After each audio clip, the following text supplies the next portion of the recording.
So good afternoon again. We're heading to our second presentation of the day on our weekly meeting. Now we have Mikhail talking. Now we have Mikhail talking about neutrinos in a dark sector.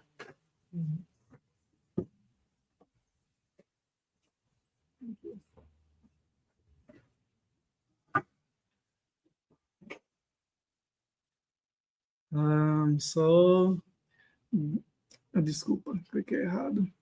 Vai abrir matemática, só um segundinho. Espera ele abrir para fechar. Okay. So, good afternoon, everyone. My name is Mikhail, and today I'm going to be presenting about this paper from last year entitled Neutrino-Dark Sector, Equilibration and Primordial Element Abundances. Dá zoom. Aonde? Aqui?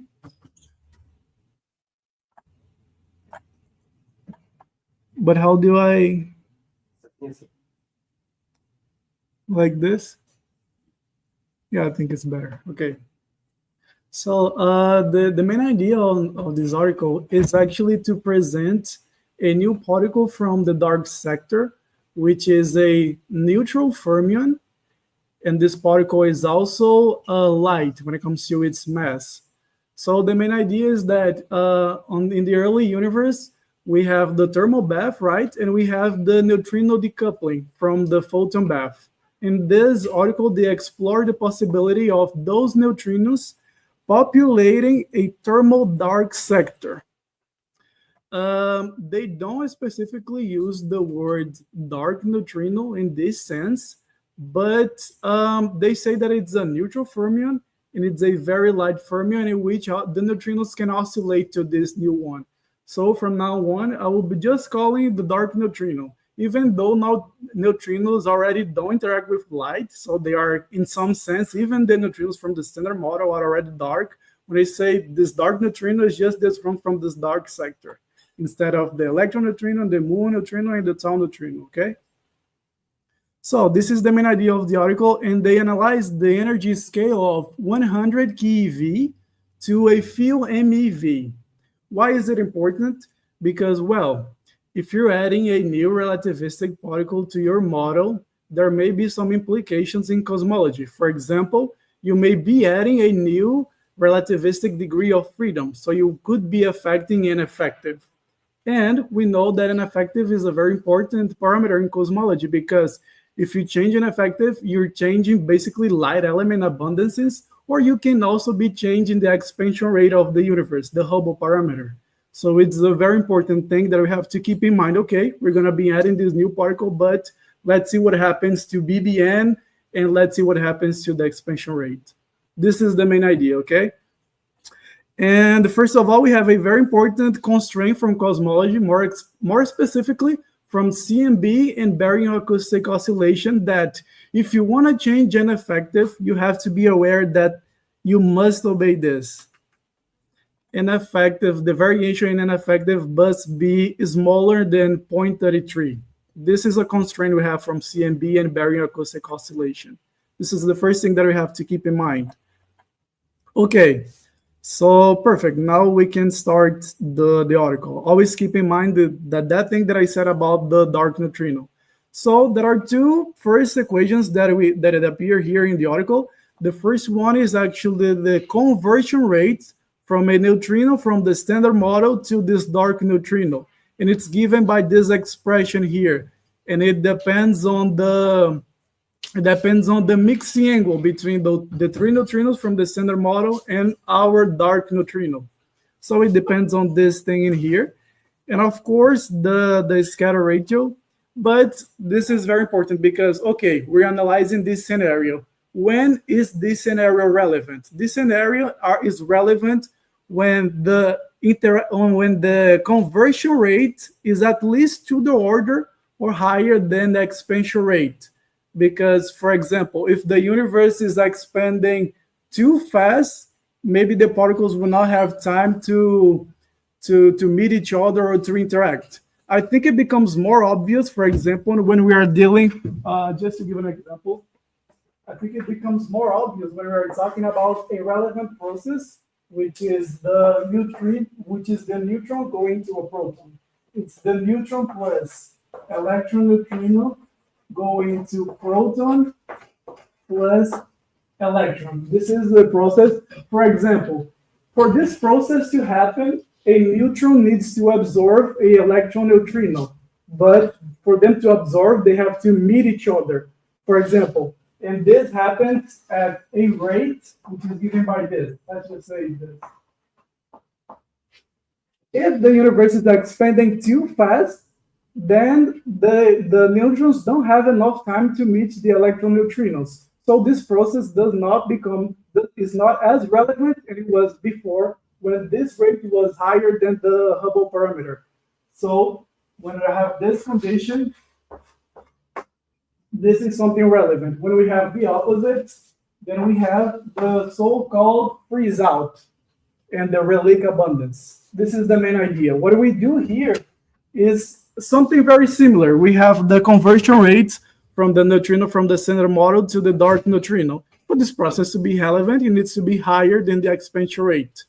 This is the first equation that we have.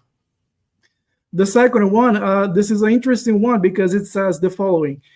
If the dark neutrino has a self-interaction with a light mediator, this is highly infrared dominated process with equilibration temperature given by this. As we can see, it depends on the mass of the new particle.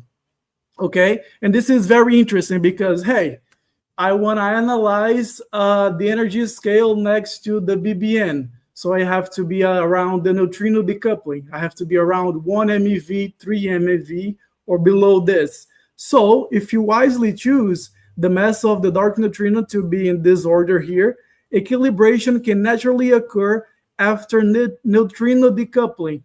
Why does this matter? Because if the neutrino is no longer coupled with the electrons and the other particles, then any exchange in energy with the dark sector will be relevant. Only the dark sector plus the neutrinos, without the photons, without the electrons, and all the particles. This is why this is the energy scale of interest that we're dealing with. Okay, this is an important thing. Let me see what I can have in here. And this is what characterizes this thing in which they call neutrino cooling. And remember that I've discussed this process. This process is important because let's suppose that you have this new particle, this new fermion, which is neutering the dark sector, and you have those interactions and it's mixed with the neutrinos from the standard model. But you have also this process of the neutron going to a proton that is relevant in the early universe. So you may be thinking, okay, maybe not all the electron neutrinos participate in this process of exchanging energy with the dark sector. They may be participating on this other process as well. So in the article, they call this parameter in which they say Fe. Fe is basically the amount of electron neutrinos that are participating on this exchange energy. Okay, so for example, it goes from 0 to 1. If F equals 1, it means that all the electron neutrinos are participating. If it's close to 0, then just one type of neutrino is participating. Not one type, sorry, a few of them. This is the main idea. And they do something here, and I have to be honest, I don't know much about this because when I was studying this article, it's a little bit out of my comfort zone, just like I was talking to Mateus, because there are some things about neutrino cosmology that I don't know much about. For example, there's this thing in which they define, like I said, it goes from 1 to 0, but it also depends on the eigenstates of neutrino flavor. I don't know much about this. It's related to a matrix called PM&S matrix, and they do these calculations in here in which they use as a reference. That's equivalent to the CKM matrix in neutrinos. Really? It's related to the flavor of neutrino because the electron, the neutrino of the neutrino, the electron neutrino, maybe it could also goes to another flavor. Yes. So you have to calculate. This is the probability to have oscillation happening. No. So you would have to take into account, and then it's related to that. For example, that one is related to the transition of the electron to Yes. tau, Mm-hmm. tau neutrino, for example. Yes, yes. So, do you know how to do that with quarks? No, I don't know. With quarks, no, I have no idea. Okay, because that's standard model. Like you have the mass eigenstate and the interaction eigenstate. Yes, I heard about And you have this. to go from one to the other using the CKM matrix. Mhm. This is the rotation matrix you use to go from one representation to the other representation. Something like what Jacinto was saying would give you the probability, and you need to take into account this rotation, right? Okay. So that's how we do with quarks, the standard model. Now the neutrino masses, that's already beyond the standard model, Yes. and you'd have to use the PMNS matrix to do the rotation. Oh, that's great. Thank you. Thank you very much, Jacinto. And thank you, Gabi. So this is perfect. Thank you, guys. This is the main idea. If you see, I define two things. This first thing here, the second term here, actually, is related to the most of the graphs we're going to plot. We're going to use the temperature of equilibrium, the dark sector, and the thermal bath of neutrinos. But we also have the conversion rate. That just for completeness, they do this in the appendix, but you can use this to find the average conversion ratio. And then you substitute on the Boltzmann equation for energy of the dark sector. Okay, just for completeness, they do this. But for plotting the graphs, I think this is also very interesting because they define those dimensionless parameters in here. And one of them they define as being Q equals this. This is the density content for the dark neutrinos. This is the density for the standard model neutrinos without the perturbations of the dark sector. And this n int basically tells us how many neutrinos participate on the process. N could be 1, it could be 2, it could be 3. If all the neutrinos participate, then n equals 3, for example. And this is important because this thing here basically tells us how much the dark sector stole energy from the 3 neutrinos. Okay? And for example, they plot in here this graph here. This is the first one. Remember that in the beginning of the presentation, it said that you have to be very careful when you change the radiation content because you're adding relativistic degrees of freedom. This could change ineffective. And the first graph that they plot here is the temperature equilibrium that we've just seen on the last page, and the QE key. QE key is basically the Q when they reach the thermal equilibrium, the dark sector and the 3 neutrinos. So they plot this graph in here, and they choose F equal 1, which means that all the neutrinos are participating, all the electron neutrinos are participating. And they plot this graph here to see the change in effective. So the gradient, the color gradient here represents the ineffective. For example, in this area here, ineffective is in this interval. This is the first graph that they plot here. Recall QEQ equals 1 corresponds to the complete cooling of equation neutrinos. And QEQ equals 0 is the standard model. Why QEQ is the standard model? Basically, just like I said, Q is how much energy the dark sector stole from the neutrinos. If it equals 0, then it hasn't stole anything. Okay, so this is the first graph.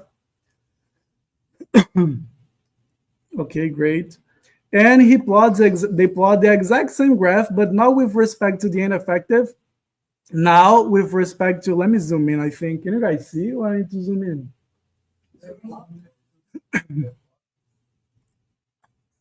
Okay, I think it's better now. A little more. A little more, okay. Control plus, oh, thank you. So this is the same graph as before. We have the gradient of colors, and we have the x-axis and the y-axis the same thing. Again, F equals 1. And this new parameter that they included here is basically related to this. Omega B, they define in the article as being omega B, they define as being the energy radiation density of the variance times the Planck constant squared. And this is important because if you change this parameter, basically you have more baryons. So if you have more baryons, you have more processes of annihilation or creation of nuclei. And they use this value because this is the value that we got from Planck data of 2018. So they specifically use this value because of this. It's from the Planck data. Great.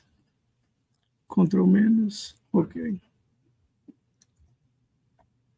Great. So this is the first process that we just described, the neutrino cooling here. And the second process is just actually a comment. They say, hey, I'm adding a relativistic particle to the dark sector. But I have to be very careful because if, for example, the dark sector is multi-component, then maybe if I have another particle, I have a scalar, and the temperature of the universe drops to a point that the mass of this scalar, for example, it's not what they're doing here. For example, if the mass of the universe drops to a point in which it's smaller than the mass of this new particle, then you could have transferring energy from the scalar to the neutrinos of the dark sector. And you could cause a step on the N effective because of this. This is what they call steps in N effective. Process inside the dark sector. Yeah, exactly. Inside the dark sector. Something related only to the dark sector. And last is just the codes. They just say here, just for completeness, they say they use this to calculate the relevant thermodynamics quantities. And the whole thing, this is the coding part, okay? The modifications to this code are similar to those appear in 23, and they use the reference. But they basically plot those graphs in here. Let me just zoom in again. For example, those ones in the left. For example, those here in the left. Again, the same graph. You're plotting T equilibrium with QAK. But now what they're doing differently is that they're choosing different values for the amount of electron neutrinos. 0.02, 0.35, 1, and 0.65. Again, they use the W omega from the Planck data, and they use the key quadratic formula that basically tells us how much of your model, how can I say this? Basically, it's a comparison to your model to the real data. And more specifically, the real data that they are using here are the data, this one, for element abundances that they got from the references. This one here is with respect to, it's a ratio for the mass of the helium-4. This is experimental value. This one's also experimental value.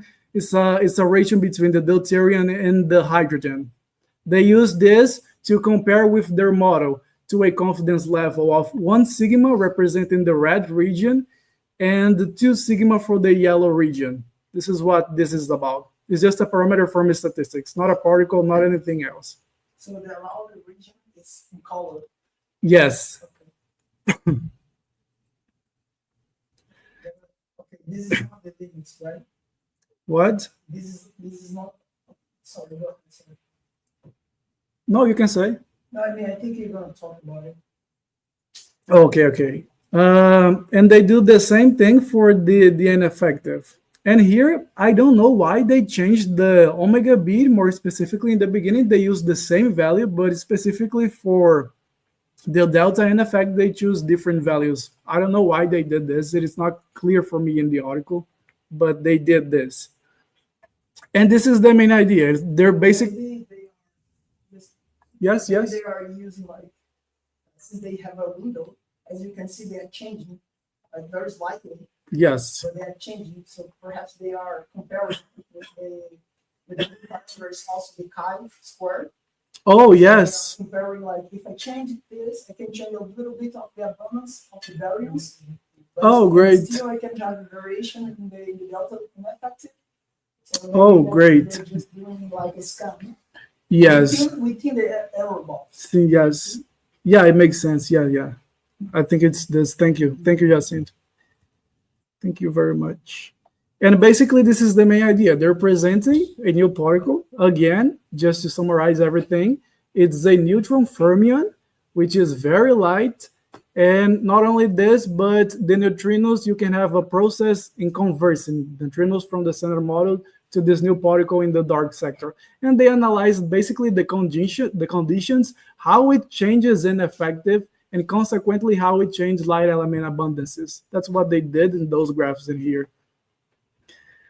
Yeah, basically this is the article, or just quick comments in here, and the discussion. This is a very short article, just 6 pages. I think the rest is just the acknowledgements, the discussion, and the references. Thank you very much, everyone.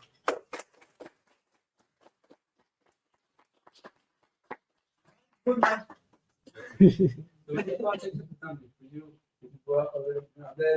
Oh, here? Oh, here. You see, it's not common in Brazil, but it's very common for authors to acknowledge other people who have helped them during the process.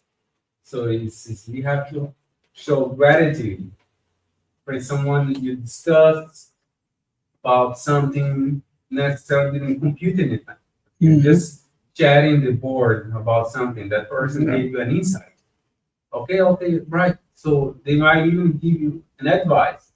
Mikhail, I think it's also important to compute this stuff. So he's just giving an advice.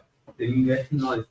Thank you for helpful discussions, or for discussions, for enlightening discussions, or whatever. Great. Yes. So Great. you have to show this gratitude. Great. But Exactly. you see, if you realize most of Brazilians do not do this. Yes, I think they don't. Oh, that's good to know. Thank you. So, are we open for questions? Do you guys have questions? I have a question. Yes, Professor. Please come back to the top of this at the beginning. Oh, the very beginning? Yes, when you talk about go ahead. It's just a little question. Just a curiosity. The term that let me show. Go ahead. It's More below or? model.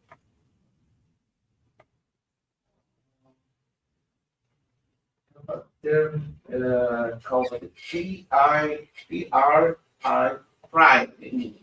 Something like Oh, that. Is that software? which one are you talking about, Professor? I can't. Yes, I think that's prime.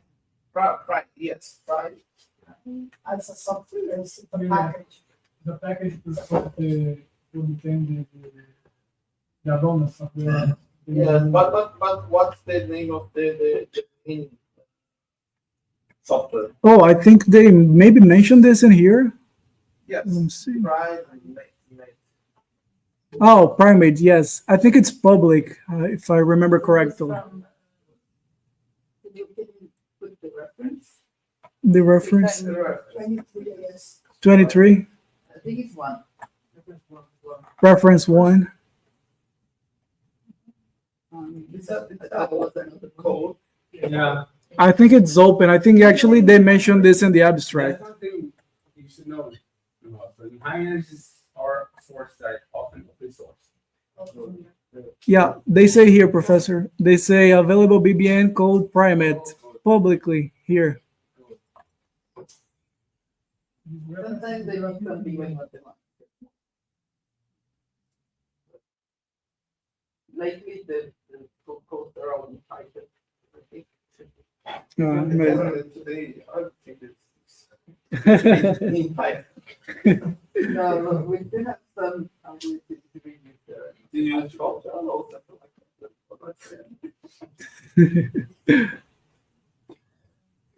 All the tricks and mistakes in Python.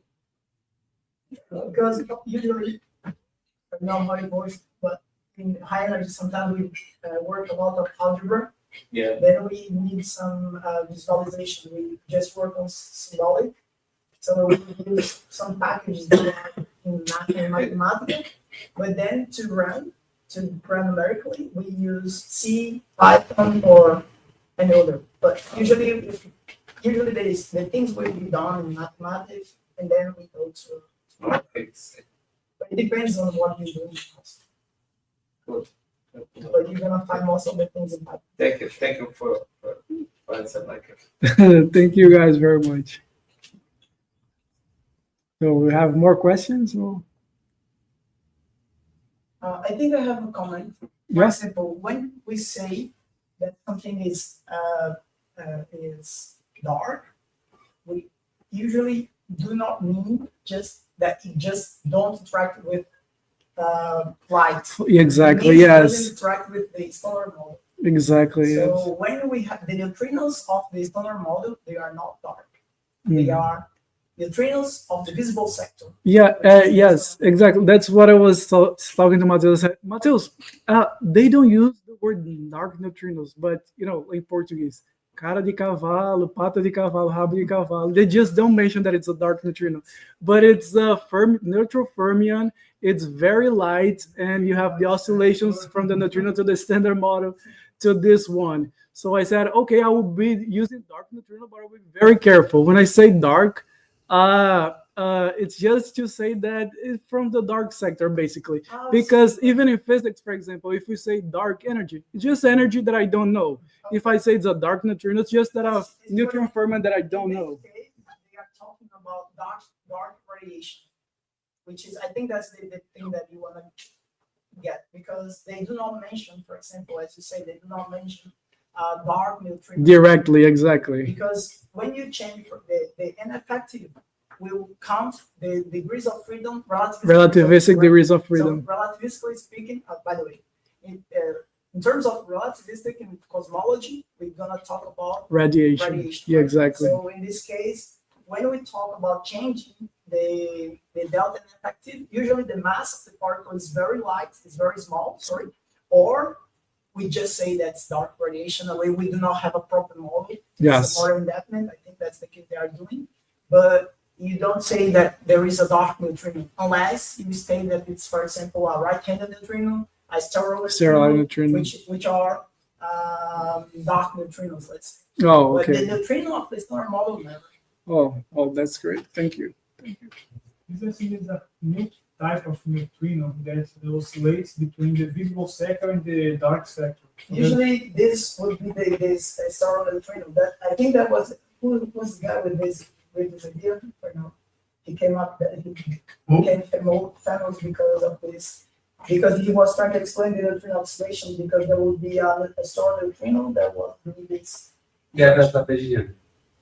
And so it's possible. So it could be another type of neutrino, but not necessarily a neutrino. Because a neutrino is specifically a fermion, and so it's kind of lepton, so it has no color, and so on. So when you specifically say something about a particle, if it's a fermion, if it has color or not. If it doesn't, usually it will be a lepton, right? Yes. But it could be another type. It could be a vector-like. Oh, yes. So one thing is important for you to know that the reason why, I know you want the last author is the most senior of those.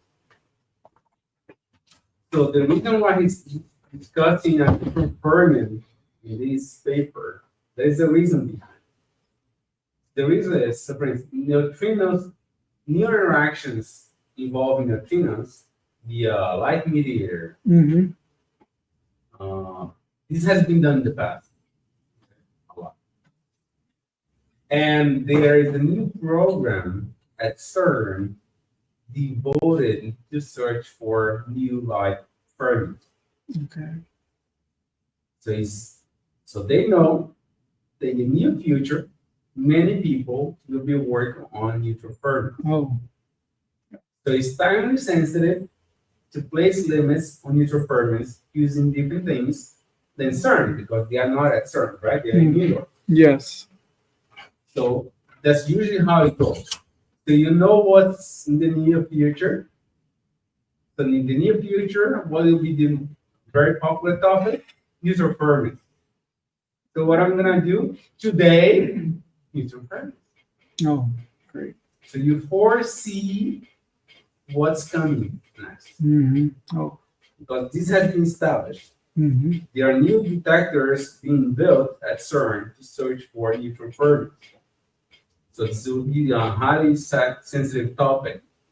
You're applying for grants, trying to hire Mikhail, you should write papers on neutral fermions, because probably will get the grant. Because the community will be working on Yes. neutral fermions. Yes. And the US community, that's exactly how they operate. They don't work on something by chance. They work on something precisely with a goal in mind. Okay. That's good.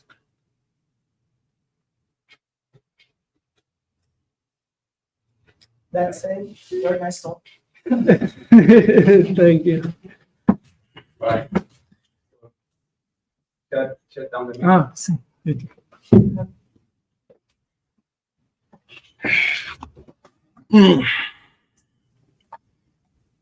So that was it. Thank you, Mikhail. Thank you for abrir o voo para just a moment.